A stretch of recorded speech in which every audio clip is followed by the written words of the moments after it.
Hi BookTube, Bill Ruttenberg here with the Ruttenberg Library. Come to you with another bookshelf tour.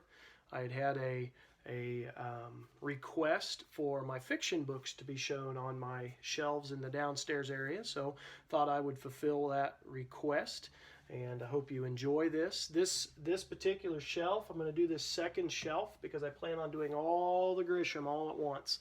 But a lot of this is going to be Michener, and then I've got some odds and ends over here. So let's go ahead and get started. So the first book in the pile, well, yeah, let's start from this direction. Let's go this way. Then we'll finish over here. So the first book on the shelf here that we're going to look at is the novel by James Michener. Now, as I've shared in previous videos, most of these Micheners, matter of fact, all of these Micheners I have not read yet. They have been daunting to me. Right, end pages are kind of cool. Got a map of New Jersey there. They've been daunting because they're just all really big books. I know that shouldn't scare a reader, but sometimes it does. So this one is out of Random House from New York, 1991. And a lot of these books are in pretty good shape. I got them all used, but they're all in real good shape. Pretty proud of that. So this is James Michener's Recessional. Got a sticker on there. It's not what I paid for it, though. There's the author again. End papers. Pretty cool. I wish I could tell you a little bit about these, but I don't know a lot about them. I don't know what they're about. This is Random House, New York, 1994. Michener was a very, very prolific writer. He wrote about a lot of different things, and most of his books are ginormous. All right, so this is Texas by Michener. And again, another picture of Michener. End pages. I always like the end pages of these books. They're really cool with the maps and everything. I'm a map guy. I like maps. So this is Random House out of New York. And this is 1985. But I want to show you what intimidates me. Small margins, very small print. You can see that. And then, like this book on Texas is 1,096 pages. It is huge. That'll take me forever to get through. The next one is Caribbean.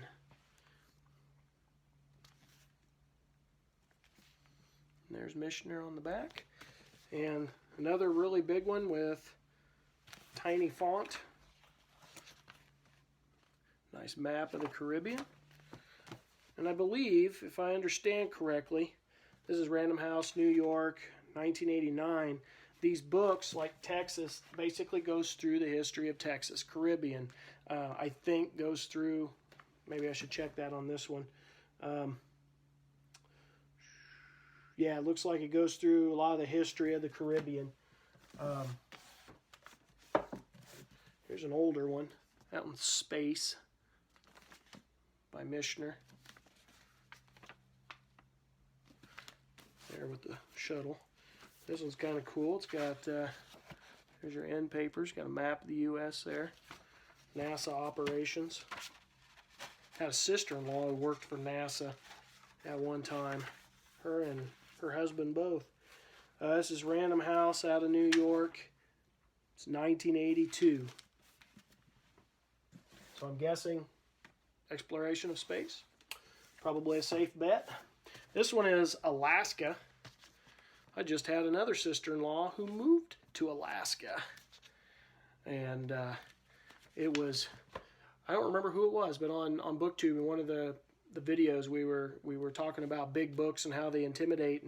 And she had said that she just read Alaska and said it was awesome and that I need to try it. And so right now, I'm actually working on the Drifters. I had started that. It's a big old thick thing. I had started that quite a while back and had put it down, and I've opened it back up. I was reading on it last night, and so I want to read that, finish that before I get to Alaska. So Alaska's on my list of books to read. And here's your end papers, another pretty cool one. And Random House, New York, 1988. So a lot of these, if you've noticed the copyright dates, he's putting these big monsters out one every year. And to me, that's just pretty impressive. Here is Centennial. Another picture of Michener. End papers, pretty cool. And this is, let's see, Rocky Mountain National Park. So that's going to be in Colorado. Yep, there's the map there. Colorado and Nebraska is where this one takes place. Or the map. Actually, I think it mainly takes place in Colorado, but Nebraska's on the map. Random House, New York. This one's 1974, so that one's a little bit older. Here is one that I've got that does not have a dust jacket. Wish it did. This is Chesapeake. And I had started reading this one at one time, but it gets into a lot of the tribes, I believe.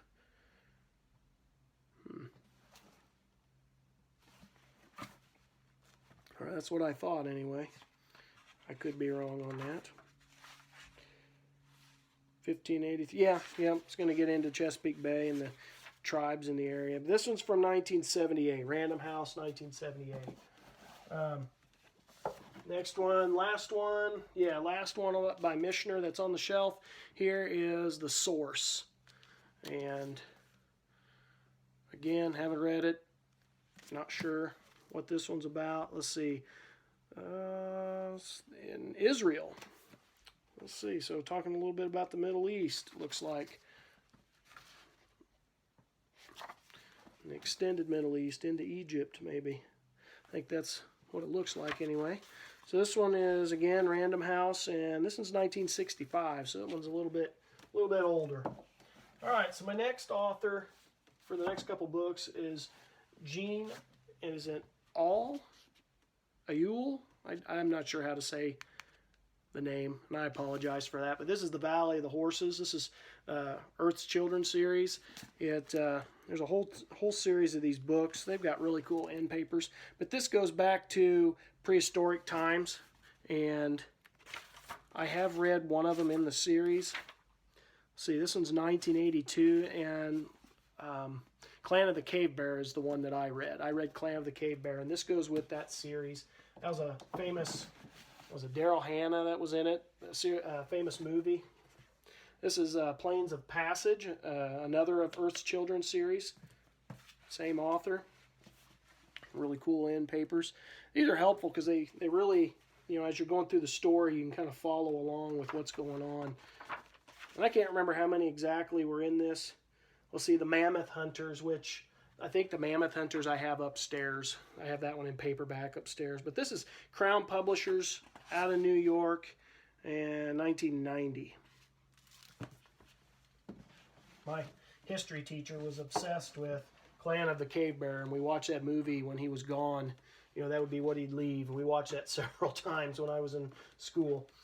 So let's go through this stack of paperbacks now. This is David Nevin's Eagle's Cry, and this goes back to the presidencies of Thomas Jefferson mainly, and it starts with Jefferson coming in as Adams is coming out. It gives a really cool description. If this is the book, if this is the right book anyway, gives a really cool description of the White House early on and all of the how primitive it was before they actually got artwork in there and got all the rooms fixed up and talked about how it was a leaky building, and I hope that's what this one was. I'm pretty sure that was in this book, but anyway, this Nevin also wrote 1812 and Dream West, and then it said it had another book, Treason, and this is from and I wanted to get those. I haven't got those yet, but this is a Tom Doherty associate book, or from Forge Books out of New York, and is from the year 2000. I just remember really enjoying that book. The Rule of Four by Ian Caldwell and Dustin Thomason. This was a If I remember right, a pretty good book.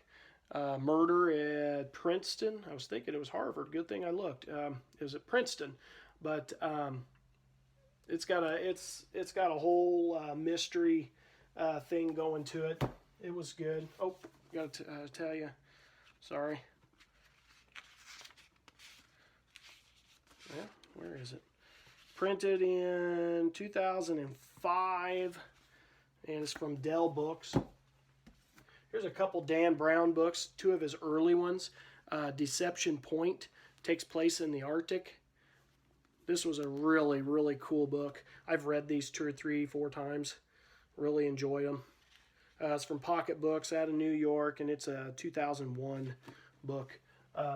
But you know, most people think about the Dan Brown books like the Da Vinci Code and Angels and Demons, and then some of his newer ones, and they forget about these early ones. These early ones are really good. Well, I enjoyed them anyway. Here is Digital Fortress. I don't know that these early ones had quite as much research involved as the other ones. Maybe they did. I could be speaking. I could be wrong on that, but I think those probably had more research involved. But this is from St. Martin's Paperbacks. This is a 1998 book. Here is Wind River, Charles G. West, and I have not read this one. Looks like a Western kind of, or historical fiction, it says.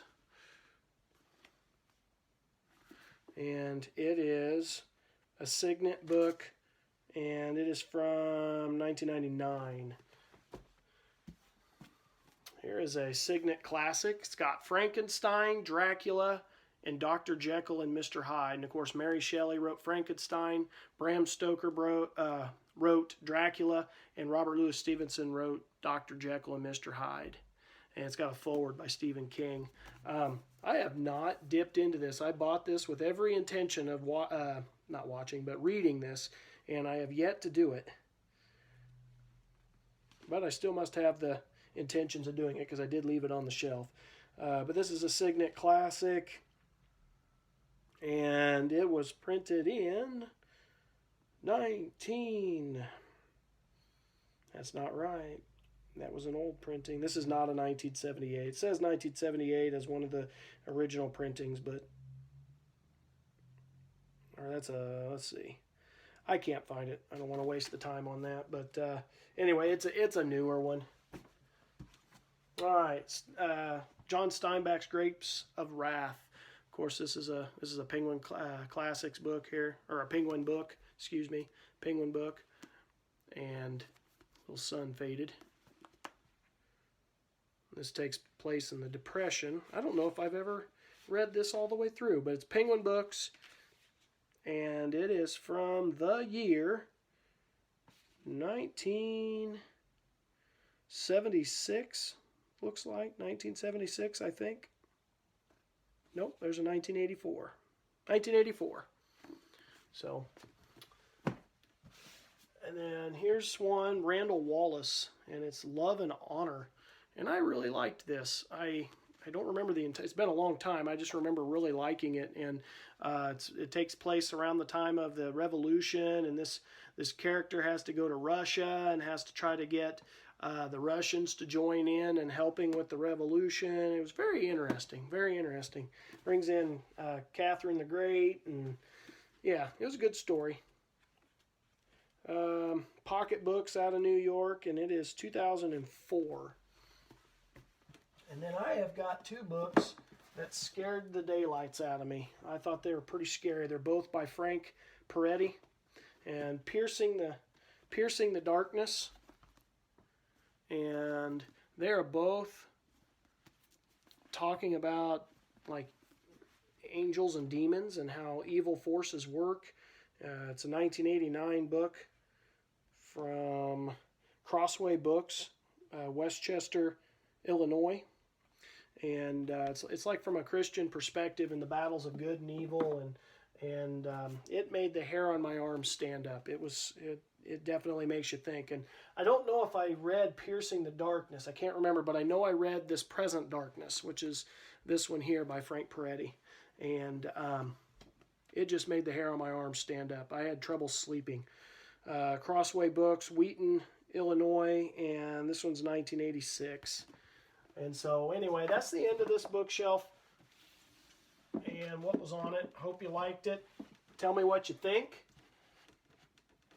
Let me know if you've read any of these and how, if you liked them or not. And anyway, thank you for watching BookTube. Have a great day.